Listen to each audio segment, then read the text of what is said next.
Bonjour à toutes et à tous et ravi d'animer ce live, ce premier live LinkedIn que j'ai appelé la mise à jour social media. Voilà, premier live LinkedIn que j'organise depuis la page LinkedIn de Follow Me Conseil, donc mon entreprise individuelle, voilà, depuis un petit peu plus de 2 ans. Donc voilà, ravi de vous accueillir. L'idée, c'est, si vous me suivez, voilà, je vais pouvoir me présenter rapidement. Donc là, je vous laisse à l'écran euh, quelques-unes des activités que je propose, donc à la fois en termes de consultant social média, en termes de formateur, pour du coaching personnalisé, pour de la formation dans les réseaux sociaux, de manière assez générale, également dans le développement de concepts éditoriaux, et puis également une version un petit peu rédacteur. L'idée de ces quelques minutes qu'on va passer ensemble, c'est que chaque semaine, si vous êtes des fidèles, vous suivez une veille social média que je propose chaque lundi matin aux alentours de 8 heures sur les différentes plateformes sociales que j'anime. Et l'idée, ici, c'est de se faire un petit récap. Donc voilà, c'est pour tester un petit peu tout ça, voir ce que ça donne. Donc n'hésitez pas, voilà, si vous avez des commentaires, si vous voulez participer à cela, écoutez, c'est le bienvenu. Et puis, on est ensemble pendant quelques minutes. Voilà. L'idée, voilà, quelques-unes des références, en tout cas des clients qui ont le plaisir de m'accompagner depuis plusieurs années. Et voilà, et aussi un petit engagement de ma part, je fais partie des associés 1% pour la planète. On ne sait jamais si on peut donner aussi un petit peu de sens en plus de son travail, c'est parfait. Cette petite page d'introduction étant terminée, je vais passer sur ce premier récap des actualités social médias. Donc vous allez voir, c'est à la fois des choses qui sont en développement et aussi des choses qui sont en cours de test. Donc on va faire une petite review comme ça. Donc vous le voyez à l'écran, on commence par Instagram. Du côté d'Instagram, une première actu, donc comment est-ce que ça se présente tout ça quand il y a le petit engrenage qui tourne? Ça veut dire que c'est des tests en cours. Et puis, quand il y a le petit pouce qui est levé, c'est-à-dire que c'est une fonctionnalité déployée. Ici, on commence avec l'allongement des carousels. Donc, effectivement, les carousels Instagram sont annoncés en augmentation. Donc, jusqu'à présent, on pouvait avoir juste 10 contenus qui étaient par carrousel. On va progressivement passer entre 15 à 20 contenus, ce n'est pas encore tout à fait déterminé, qui vont pouvoir nous faire du mix de photos et de vidéos. Donc ça, c'est une vraie évolution sur les carousels après l'ajout de musique il y a quelques temps. À titre de comparaison, c'est ce que je marque. Voilà, vous avez les carousels TikTok qui peuvent contenir, eux, jusqu'à 35 contenus. Mais pour autant, ça va nous permettre aussi de développer des narrations au long cours, d'arriver à créer davantage de storytelling. Et puis, ça prouve une chose, c'est que ces carousels est un format qui fonctionne extrêmement bien sur la plateforme, qui produit des forts taux d'engagement. Donc, c'est un format sur lequel ils continuent d'investir. Donc, à surveiller, mais en tout cas, ça nous offre de belles opportunités. Dans la catégorie sticker, donc ici, vous le voyez, donc il y a un petit pouce, donc ça veut dire que c'est développé. Vous avez accès normalement au sticker découpage. Donc, ce sticker découpage va vous permettre de créer des autocollants. Alors, ces autocollants, c'est vous prenez une image, vous la redécoupez. Il y a un petit peu d'IA qui se met dedans pour vous aider à bien la redécouper. Et derrière, c'est des stickers que vous pouvez réutiliser. Alors, vos stickers, il faut le savoir, ils sont sauvegardés en local. Ils sont utilisables en stories, dans des reels, etc. Mais surtout, ils sont non partageables. Donc voilà, ça, c'est l'une des petites spécificités de la chose. Par contre, c'est assez intéressant en termes d'identité de marque, pour reprendre des éléments récurrents, quand vous êtes sur un temps fort pour un événement, etc., de pouvoir se dire, tiens, on va capitaliser sur un sticker identifiant de cette période-là pour pouvoir le réutiliser. Donc voilà, et en tout cas, c'est une fonctionnalité qui est assez intuitive quand on l'utilise et qui nous permet aussi de valoriser possiblement de l'UGC. C'est-à-dire qu'on peut très bien avoir de l'UGC qui nous a été envoyé et derrière de pouvoir le réexploiter de cette manière-là. Ici, une autre fonctionnalité, donc là, en test cette fois-ci, donc c'est ce qu'on appelle le Friends Story, donc pardon pour l'accent. Ici, c'est des tests en cours au niveau de cette fonctionnalité. Donc l'idée, ça va être de créer une story à destination d'un ami. Donc on va pouvoir lui transmettre via les messages privés pour une éventuelle publication. Donc là, l'idée, c'est vraiment de faire de la co-construction, de se dire, tiens, on va envoyer quelque chose. Donc ce n'est pas les stories partagées, c'est vraiment on crée à destination de quelqu'un et cette personne ensuite elle valide ou elle valide pas et elle l'installe dans son fil de story ou pas. Donc voilà, là aussi pour raffermir les liens, réaffirmer les liens entre différentes personnes, c'est des dispositifs qui sont intéressants. Donc là pour l'instant on est simplement au stade du test. Ici, le sticker notifié, donc celui-ci aussi, vous l'avez de déployer normalement. Alors, c'est toujours pareil, Instagram. Des fois, avec la mise à jour de l'appli, ça passe pas, mais dites-vous qu'en tout cas, si vous ne l'avez pas encore à l'heure actuelle, ça devrait arriver incessamment sous peu. L'idée ici avec ce sticker notifié, ça va vous permettre de ne rater aucune des prises de parole à venir d'un compte en particulier. Et en fait, quand donc vous utilisez ce petit sticker Notify que vous voyez dans le visuel que je vous présente, et ici après derrière, vous allez pouvoir choisir ce sur quoi vous allez être notifié. Donc vous voyez parmi les propositions qui vous sont faites, les posts, les stories, les reels ou des lives.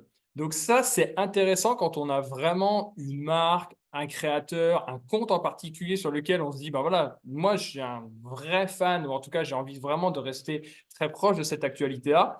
C'est vrai que des fois, ben, l'algorithme faisant, on ne voit pas toujours tout passer. Et ben là, effectivement, avec ça va vraiment en fait faire un changement un petit peu dans l'algorithme de visibilité pour davantage vous pousser les contenus. Donc ça, plutôt intéressant. Et effectivement, ça à utiliser pour aussi finalement densifier ses performances et vraiment créer un effet d'appartenance avec sa communauté. J'enchaîne, et oui, il y a pas mal de news Instagram, mais voilà, après, il y en aura aussi sur les autres plateformes, c'est pas un 100% Instagram. Le sticker Get Orders. Donc ici, alors là, j'ai marqué test. Non, pourtant, c'est déployé Get Orders. Ici, l'idée, ça va être de lier une fiche produit Instagram à ce sticker. Donc, ça va vous permettre de récolter des commandes via Instagram, mais bien évidemment sans l'achat in-app, puisque l'achat in-app n'existe pas à l'heure actuelle sur Instagram. Peut-être un jour, mais ça, c'est un autre débat. Mais en tout cas, l'idée, c'est vraiment de commencer à faire un tunnel de conversion avec finalement la mise en forme d'une commande, et derrière, en fait, on va quand même renvoyer un lien vers un site marchand qui va pouvoir valider la commande. Mais là, effectivement, on n'est plus seulement dans la suggestion de produits, dans l'inspiration. Là, on passe une étape supplémentaire dans la conversion, même si la finalité n'a pas encore lieu. Est-ce que ça le sera un jour? Ça, c'est le sujet, un serpent de mer dans le milieu des réseaux. Enfin, je termine avec un test très, très, très récent, puisque ça a eu lieu il y a 2 jours. Donc là, on est vraiment dans de l'actualité très, très fraîche. Quelque chose que je trouve très intéressant également, ça va être l'idée de lier un post à une stories. Donc, vous voyez ici, il y a un exemple que je vous propose en image, et vous voyez qu'en bas de cette image, vous avez un petit texte qui est marqué Japan 2023. Et en fait, l'idée, c'est que cette publication-là va être liée à une stories à la une. Donc, ça ne marchera qu'avec les stories à la une. Donc, on va pouvoir faire un lien entre un post et une stories à la une. Donc, c'est-à-dire, en gros, faire une amorce d'un sujet avec un post feed et derrière, par exemple, pouvoir raconter toutes les coulisses en stories à la une. Donc, extrêmement intéressant. Avoir un feed très qualitatif avec du contenu à haute valeur ajoutée et derrière, avoir vraiment les backstage, les coulisses, les moments un petit peu décalés, etc. en stories à la une. Et derrière, ça nous permet d'avoir 2 degrés de lecture avec quelque chose de plus en plus important. Donc ça marche. Ça, c'est des tests. Hein, ça, on en est vraiment au premier test là-dessus, mais je trouve que c'est une fonctionnalité qui est extrêmement intéressante et assez singulière pour la plateforme. On passe du côté rapidement de Messenger et WhatsApp avec une petite actualité. Donc pareil, là, cette mise à jour social media, elle se base uniquement sur des infos qui ont été annoncées, ou en tout cas qui sont en test, depuis début 2024. Donc l'idée aussi, c'est d'avoir l'interopérabilité, c'était pas facile à dire, entre Messenger et WhatsApp. Donc là, l'idée, ça va être pour se conformer au DMA. WhatsApp et Messenger vont devenir interopérables via le protocole Signal. Au-delà de la technique, ça veut dire quoi? Ça veut dire qu'effectivement, on va pouvoir avoir des bascules qui vont pouvoir être faites entre les univers Messenger et les univers WhatsApp. C'est en train de se concrétiser et en fait, ça, c'est une vieille promesse qui avait été faite par le groupe Meta qui avait un jour annoncé un petit peu la fusion de ces 3 univers conversationnels en messagerie privée, à savoir DM Instagram, Messenger et WhatsApp. Et donc là, effectivement, le fait que l'interopérabilité entre Messenger et WhatsApp entre totalement dans ce cheminement long cours. Ça fait là encore plusieurs années que c'est annoncé, mais là, c'est en train de se mettre en place de manière beaucoup plus concrète. On passe du côté de Meta. Meta a un petit aspect technique au niveau de publicitaire avec un nouvel indicateur qui a été mis en place là, pareil, il y a très peu de temps, qui s'appelle les vues engagées. Assez intéressant pour tous celles et tous ceux qui font de la publicité sur l'écosystème Meta. L'idée, donc, c'est un nouvel indicateur publicitaire et qui va permettre de mesurer les conversions produites dans les 24 heures suivant la diffusion d'une pub vidéo. Ça, c'est assez intéressant parce que souvent, en fait, les analytics vont nous calculer les indicateurs à l'instant T, c'est-à-dire quand on voit la vidéo, est-ce qu'on clique pas, etc., ce qui se passe.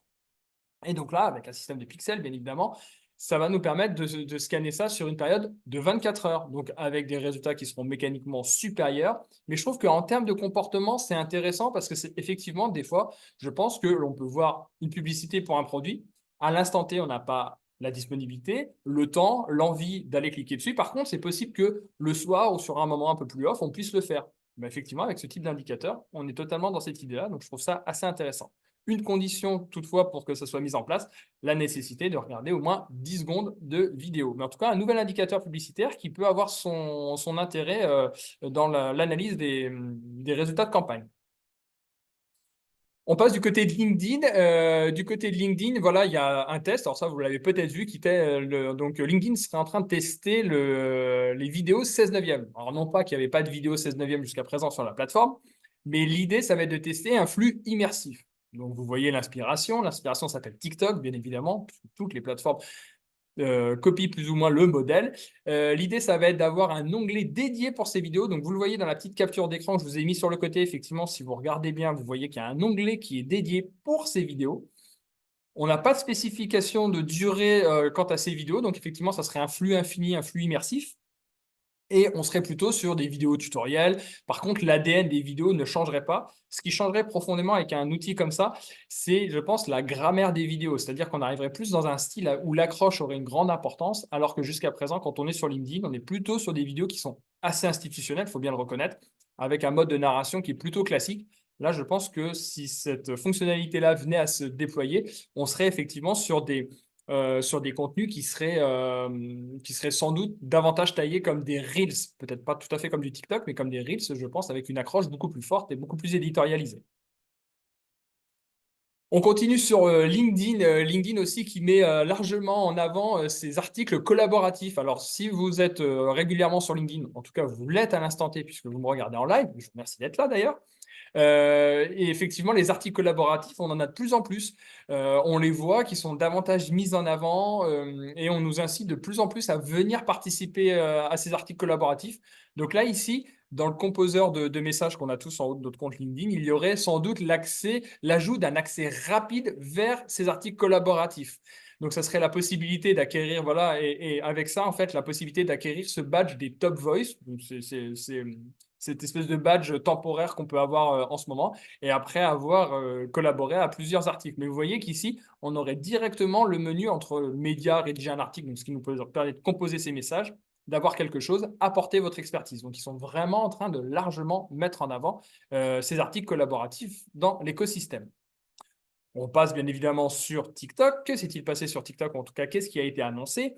Ce qui a été annoncé, alors là, c'est quand même une vraie révolution. Ce sont les vidéos de 30 minutes. Et oui, il n'y a pas de faute de frappe. C'est bel et bien ça. La durée maximale des vidéos TikTok passe de 10 minutes à 30 minutes. Et ces vidéos peuvent aussi être publiées via la version desktop, la version ordinateur de la plateforme. Donc là, effectivement, 30 minutes, ça paraît assez dingue. J'avoue que je me pose beaucoup de questions sur la pertinence d'avoir des vidéos de 30 minutes. On se souvient, il y a quelques années, IGTV, une pensée émue pour IGTV qui a vécu, mais qui n'a pas survécu, qui s'est arrêté, qui était à peu près dans le même principe avec des vidéos qui étaient même encore plus longues à l'époque. Ce format de 30 minutes me paraît très compliqué. J'ai du mal à y croire pour plusieurs raisons. La consommation de vidéos, c'est beaucoup en mobilité, en déplacement. 30 minutes, ou en tout cas plusieurs minutes, déjà 10 minutes, je trouvais ça long. Donc, c'est-à-dire des vidéos qui peuvent durer 15, 20, 30 minutes. Je trouve ça extrêmement long à consulter. Je trouve qu'en termes de batterie aussi, c'est un truc tout bête, mais je pense que tout le monde n'aura pas les ressources suffisantes en énergie pour aussi enchaîner ces vidéos-là. Je pense qu'en termes de narration, c'est très compliqué d'arriver aussi à tenir 30 minutes, c'est-à-dire qu'il n'y aura que vraiment des professionnels qui arriveront à produire le contenu adéquat pour retenir l'attention pendant 30 minutes. J'y crois pas trop. Vous l'avez sans doute compris à la manière dont je vous présente les choses. Je l'annonce, mais j'y crois pas trop. Si on continue sur TikTok, une fonctionnalité qui est en cours de test, qui est TikTok qui va identifier, ou en tout cas qui envisage d'identifier les produits. Donc, c'est une option qui est en test et qui permettrait, grâce à une IA, d'identifier les produits des vidéos. Alors, l'idée, ça ne serait pas d'identifier exactement le produit. Donc, ça serait une option que vous aurez à cocher dans vos paramètres. Et l'application, elle proposerait en fait des produits similaires à la vente par rapport à ceux qu'elle identifie dans vos vidéos. Donc là, une fois de plus, TikTok est toujours en avance dans ce social shopping, si on peut l'appeler comme ça, mais qui n'est pas encore totalement déployé. Mais en tout cas, avec un système de reconnaissance et qui permettrait en fait d'identifier des produits similaires et de faire des ventes, avec sans doute un système de commission. Mais après, ça pose aussi des problèmes en termes de produits identifiés. Est-ce que c'est des produits dont on a envie de faire la réclame, etc. Est-ce que c'est des produits qui répondent un peu à nos valeurs? Ça, c'est un autre débat et pour l'instant, on n'a pas tellement d'indications sur le sujet. Deux autres dernières news sur TikTok, l'arrivée de TikTok Lite. Vous en avez entendu parler la semaine dernière. Donc TikTok Lite arrive en proposant de gagner des bons d'achat d'Amazon d'une valeur maximale de 500 euros. L'idée, c'est pour les remporter, il faut réaliser des actions simples, type visionnage, etc. Enfin, c'est tout un système ludique de défis. Voilà, ça vient d'arriver. Là, pour l'instant, on n'a aucun retour d'expérience là-dessus, mais en tout cas, c'est un déploiement de l'écosystème TikTok qui maintenant va tendre à se diversifier en termes d'applications. Ça pose beaucoup de questions, notamment, il y a des questions en termes de temps passé. On sait déjà que TikTok est un aspirateur à temps passé pour toute une catégorie de personnes. Là, avec un TikTok Like, sachant qu'on a de la récompense à la clé avec potentiellement, effectivement, ces bons d'achat, est-ce que ça ne va pas voilà, encore décupler les temps passés sur l'application avec certains risques à la clé? Donc, il y a tout un sujet qui se met déjà en place alors que ça fait qu'une semaine que c'est déployé. On continue sur TikTok avec l'arrivée de TikTok Notes. Alors, ne le cherchez pas sur vos apps. Pour l'instant, c'est simplement disponible en Australie et au Canada. Et donc, TikTok Notes, c'est simple. Il y a Instagram, il y a TikTok. Instagram copie TikTok. TikTok s'est dit, tiens, je vais copier Instagram. J'ai à peu près résumé l'affaire. Donc, effectivement, ça va être une application de partage de photos. Et voilà, disponible en Australie, au Canada, et disponible uniquement sur l'App Store pour l'instant. Donc là, voilà, ça a été annoncé, et pareil, ça a été mis en place il y a 2 jours environ. Donc là, tout le monde, en tout cas un certain nombre de personnes, s'amusent à télécharger, à tester ça, à voir un petit peu le déploiement que ça va faire. Et sachant qu'on a déjà les carousels photos sur TikTok, est-ce que véritablement les gens vont vouloir investir sur cette nouvelle application, sachant qu'Instagram est déjà bien installé dans le jeu? Mais en tout cas, voilà, TikTok n'hésite pas à lancer carrément des nouveaux écosystèmes. On le voit avec 2 exemples à la suite, avec TikTok Lite et TikTok Notes.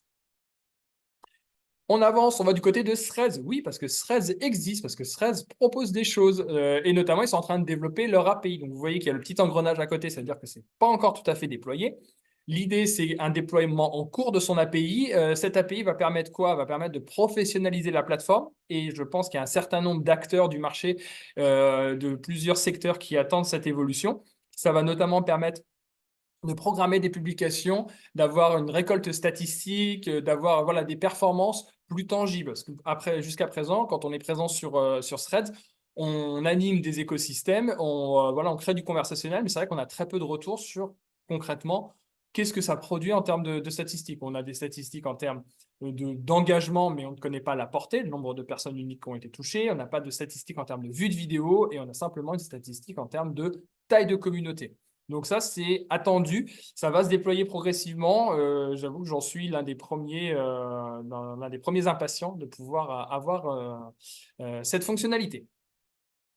Threads, quand même, qui tente de singulariser une annonce qui a été faite il y a quelques jours par Adam Mosseri, donc boss d'Instagram, mais qui chapeaute aussi le projet Threads.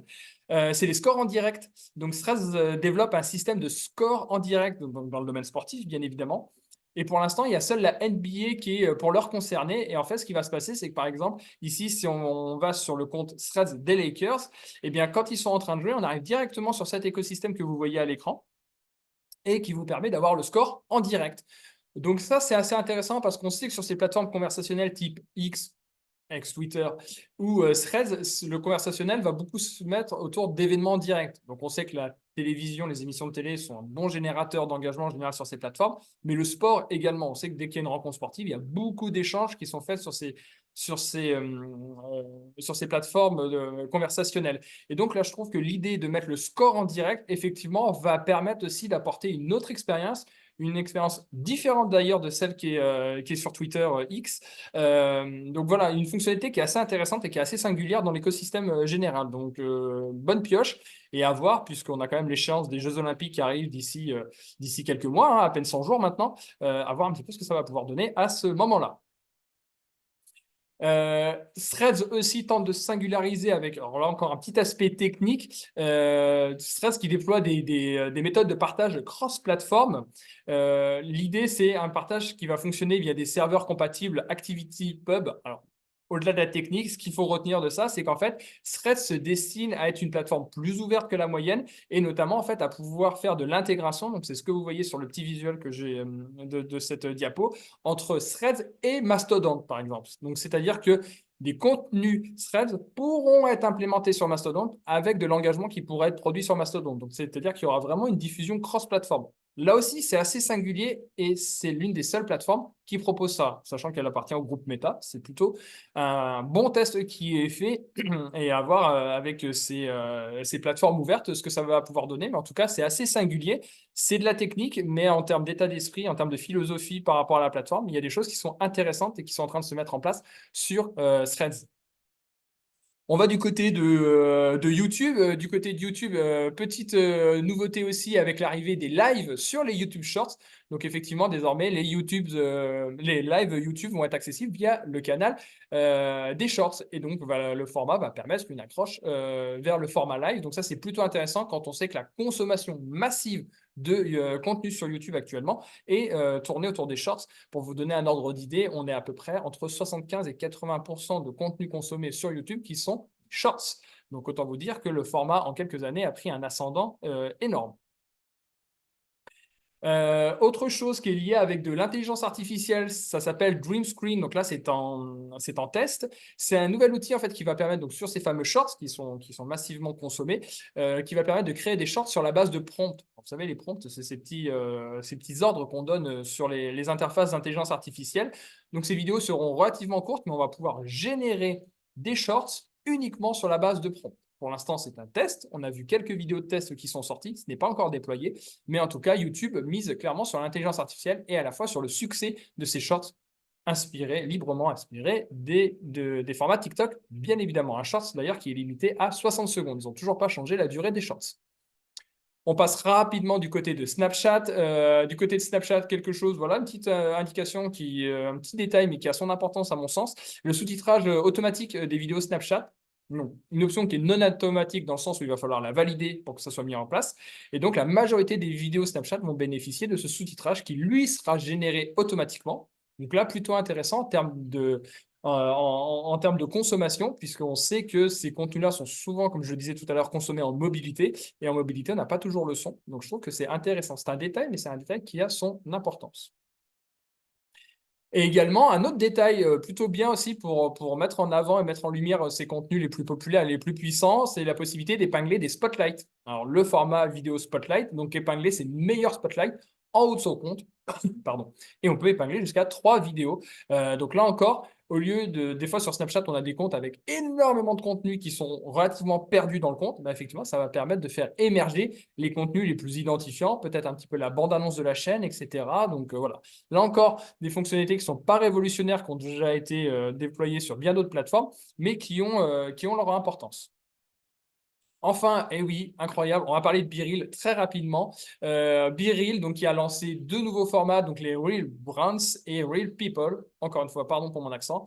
Donc ça, c'est actif depuis le 6 février dernier. L'idée, ça va être de suivre des comptes de marques ou bien de célébrités, toujours avec le même principe de BeReal, avec, voilà, avec ces contenus captés instantanément, ou en quasi instantanément. Mais en tout cas, voilà, BeReal qui se lance clairement à l'assaut des marques et des célébrités sans changer le fond de son application et de son fonctionnement, mais en s'adressant à de nouvelles communautés. Donc l'idée, c'est qu'ils ont envie de monétiser et ils cherchent aussi quelques ressources pour progresser encore parce que ils arrivaient un petit peu à un effet de seuil du côté de BeReal. Du côté de X, très rapidement, un truc tout bête, mais des Spaces. Donc, vous savez, ces Spaces, ce sont ces salons audio qui, jusqu'à présent, étaient disponibles uniquement sur application mobile. Et bien, désormais, ils sont accessibles sur ordinateur. C'est-à-dire que vous pouvez, j'ai fait le test, vous pouvez démarrer un Spaces, donc le programmer, le démarrer sur votre ordinateur et grâce au micro de votre ordinateur, animer un Spaces depuis la version desktop de votre ordinateur. Donc ça, c'est plutôt intéressant. Voilà, ça permet aussi peut-être de démocratiser un petit peu plus. Et surtout, ce qui est à noter, c'est que c'est une amélioration, une nouvelle fonctionnalité pour une fois qui n'est pas payante, ce qui est assez rare du côté de X. Et autre chose, l'année dernière, peut-être pour les nostalgiques d'il y a quelques années, vers un retour de Vine. Pourquoi pas? Donc, visiblement, les équipes de X travaillent à un retour de l'application Vine. Vous vous souvenez, ces micro clips vidéo qui tournaient en boucle, ça était à mi-chemin entre de la vidéo et du GIF. Visiblement, ils sont en train de travailler à un retour de l'application implémentée à X. Et on a même le fameux Elon Musk qui nous a poussé le sujet via un sondage sur son compte X. Donc, à voir un petit peu ce que ça va faire, mais peut-être que Vine is back en 2024. Je finis avec deux petites infos, pas de côté, et comme ça, on sera pile à 12h30, ça sera parfait. Deux petites infos sur l'intelligence artificielle. Effectivement, on en parle beaucoup. Les plateformes sociales ne sont pas en reste. Je vous ai mis les principales applications avec un petit peu, en gros, les tendances qui vont aller là-dessus. Donc, sur LinkedIn, on va plutôt être avec de l'IA qui va permettre d'améliorer les textes et de faire des conseils personnalisés. Du côté d'Instagram, ça va plutôt être sur de la création de stickers. Et ça va être intéressant. Il y a aussi tout un travail qui est fait actuellement sur la création de stickers à partir de prompts. Il y a aussi de l'amélioration graphique et aussi de la recommandation textuelle. Donc, Instagram mise beaucoup sur l'intelligence artificielle et travaille énormément sur des sujets en ce sens. X, ils ont leur fameux chatbot Grok qui est intégré, mais seulement pour les abonnés X Premium, qui est assez aléatoire, hein, d'après les premiers tests. Ça fonctionne, ça a de l'humeur, mais ça raconte peut-être un petit peu n'importe quoi. Mais en tout cas, eux, ils ont carrément implémenté un système de chatbot et qui tourne uniquement via le contenu qui est publié sur X. Sur YouTube, on va plutôt être sur de la génération de contenu. Il y aura aussi un aspect statistique qui devrait être généré avec de l'IA. Et enfin, sur TikTok, la génération de contenus originaux en termes de musique, en termes de vidéos. Donc là aussi, TikTok n'est pas du tout en reste dans le domaine de l'IA. Donc voilà, c'était pour faire juste un petit focus sur un petit peu les dernières tendances, ou en tout cas un petit peu la vision de ces différentes plateformes dans le domaine.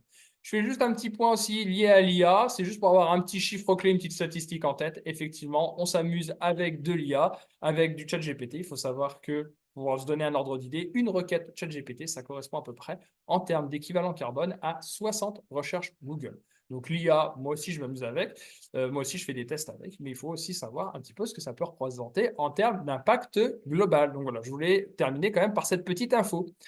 Je vous donne aussi deux rendez-vous. Chaque lundi sur LinkedIn, sur LinkedIn et sur plein d'autres plateformes, vous pouvez consulter ma veille que j'appelle l'essentiel social média.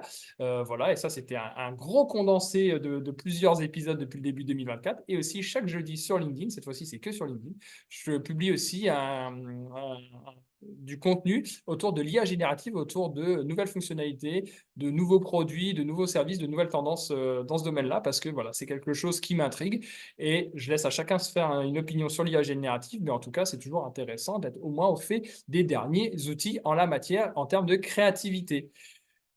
Eh bien, écoutez, il est 12h28. J'avais programmé la chose jusqu'à 12h30. Donc, en tout cas, je vous remercie d'avoir été présent. Merci beaucoup à vous. Je vous dis peut-être à bientôt, qui sait, pour un nouveau live. Et en tout cas, voilà, n'hésitez pas à me suivre sur les plateformes et à faire appel à mes services si vous en éprouvez le besoin. Ça sera avec grand plaisir. Je suis disponible et accessible sur toutes les plateformes. Je vous souhaite une très bonne fin de semaine et je vous dis à très bientôt. Au revoir.